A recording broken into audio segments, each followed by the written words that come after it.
What's up, everyone? My name is Matt Hafey. I want to show you one of the riffs that really made music make sense to me. Or the first time I heard it, it didn't make sense to me because never before had I heard the coupling of such intense, raw, screaming vocals with such beautiful guitar melodies. The song is called Artifacts of the Black Rain. It's by a band called In Flames. In Flames at the Gates Dark Tranquillity were some of the bands that spearheaded a movement called the Gothenburg scene, because they're all from Gothenburg, Sweden. It's a cool name, right? And what they all played was melodic death metal. The first time I was ever exposed to melodic death metal, or even the extreme metal genres, was through Napster. Napster was basically my tape trading days. I had someone send me, at first, the song called Jotun by In Flames, which I was thinking about showing us for this, but it was really Artifacts of the Black Rain from the record The Jester Race that blew my mind. Like, that riff is pretty amazing, and it's pretty amazing in the sense that it's so melodic. It's harmonizing very, very different parts.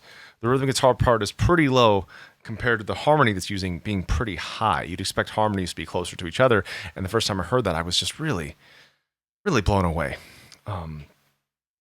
The melodic death metal scene is really what helped round Trivium out, because before, at that point, I had only ever heard the metal greats from the States that everyone always gets into first: Metallica, Megadeth, Pantera, Testament, Slayer. I knew about Maiden, but when I heard this, I'd never heard this mixture of music before, and I started digging in. So I was sent a piece by In Flames, a piece by Cannibal Corpse, and a piece by Cradle of Filth when I was 15, and I looked at it like, all right, there's melodic death metal, there's black metal, there's death metal. I started looking into why melodic death metal sounds the way it does. It was inspired by death metal, both from Tampa, Florida, which I would then learn, wow, Tampa, Florida has a death metal scene, or had a death metal scene, and Stockholm, Sweden, mixing in new wave of British heavy metal, Iron Maiden, Judas Priest, all the amazing greats, and also Swedish folk. And that was the part that really made it super interesting for me, that made it so much more melodic than thrash, so much more melodic than death metal. Black metal would go into melody, but I felt like out of the three main subgenres that I became pretty obsessed with, melodic death metal was my favorite. So the riffs, they're actually tuned down to, I believe, maybe B standard or maybe C standard, maybe D standard on Jester Race. I know gradually In Flames kept getting lower, but this is actually their third record. Their first two records, Lunar Strain and Subterranean, actually had the singer of Dark Tranquillity originally in Flames, and the singer of In Flames was originally in Dark Tranquillity. Then they switched. But it was the third record, Jester Race, where I feel like In Flames really hit their sound. And if it weren't for Jester Race, Horacle, Colony, Clayman, and Reroute, I don't think Trivium would be here, because that really is what rounded out the sound. Getting into melodic death metal after getting into the metal greats, getting a little bit of black metal, a little bit of death metal, and then getting into metalcore at the end via the German bands like Heaven Shall Burn, Caliban, is really what made Trivium fall into place. But anyway, back to Artifacts of the Black Rain. The lower riff being on A.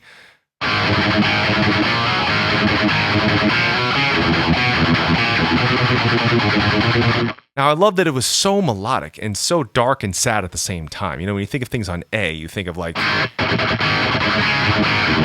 of happy and rock and roll, but the fact that it's over here,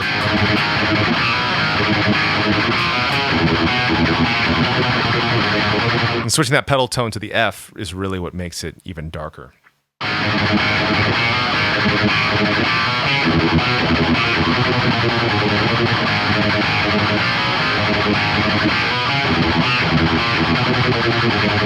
Now, the harmony is really fun because it's, again, way up high versus being right by the riff.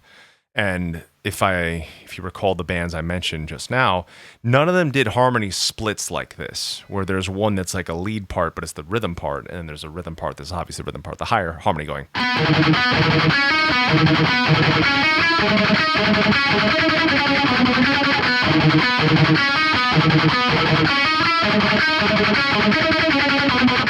And the two parts together, as you remember, sounds like this.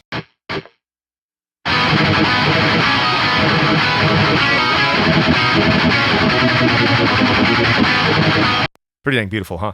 Now the verse.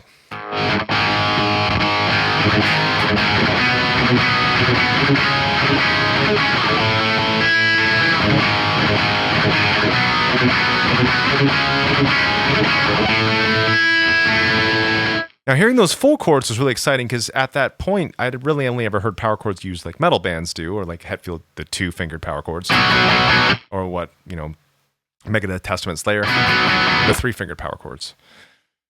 To see now these higher notes added, is something that you see Trivium do a lot over the years, because I do anatomically, my ring finger does not bar properly, and you're about to hear the worst sounding major bar chord of your life. It doesn't bar properly. That's why forever with Trivium, I've always done those chords instead. Flies chorus, Blinding Tears chorus, etc., etc., etc. But I learned that from Artifacts of the Black Rain.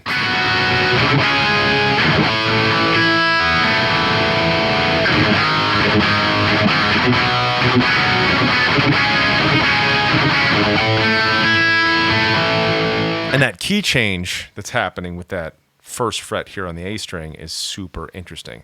It's very different than what we just heard of the...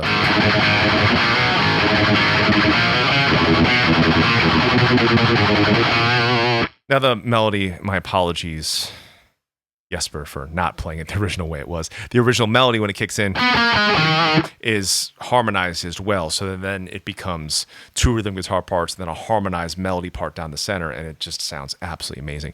Later on, I would learn, all right, this was also from, from Maiden, Swedish folk, all that good stuff. But that really is where the riff comes alive. I love the fact, again, that this melody teaches melody in a different way. You think melody usually being high, that kind of thing, but that it's kind of in the middle range.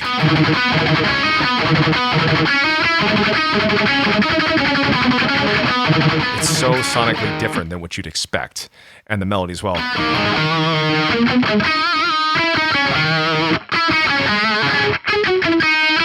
With the higher third on it as well, it just sounds freaking awesome. So I highly encourage everyone, if you've not checked out the Gothenburg scene from the early to late 90s even, there were some amazing things that happened. And Jester Race and Reroute are so incredibly different, but both are so amazing. And the way that the Swedish band started incorporating this almost like futuristic element in their sound was very exciting. Dark Tranquillity being with the Haven record.